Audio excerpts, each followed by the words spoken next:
మరి ఉపవాసం ఎప్పుడు చెయ్యాలి? మీ ఇష్టం కాదు, శాస్త్రం నిర్ణయం చేసింది ఎప్పుడు చెయ్యాలో. ఒక్క ఏకాదశి నాడు మాత్రమే ఉపవాసం చెయ్యాలి.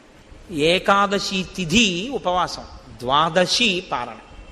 సూర్యోదయం అవగానే ఎంత తొందరగా వీలైతే అంత తొందరగా భోజనం చేసేయాలి. యంత్రాలని కూడా ఏం చేస్తామంటే షట్ డౌన్ అని ఆఫ్ చేస్తారు కొన్నాళ్ళు, ఓ 2 రోజులు విశ్రాంతిని ఇస్తారు, ఘర్షణ పుట్టేస్తుందని. మీరు ఈ శరీరంలో కొన్నింటిని ఆపడం మీ తరం కాదు, ఆపకూడదు కూడా.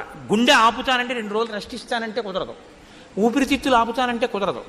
కానీ అన్ని అవయవాలకి కావలసినటువంటి రక్తాన్ని తయారు చేయడానికి, తీసుకున్న పదార్థాన్ని జీర్ణం చెయ్యడానికి ఈ వ్యవస్థ నిరంతరం పనిచేస్తుంది. నిరంతరం పనిచేసే ఈ వ్యవస్థకి విశ్రాంతినిస్తే అది మరింత సంతోషంగా పనిచేస్తుంది. ఈ శరీరానికి అన్నం ఇవ్వడం ఆపి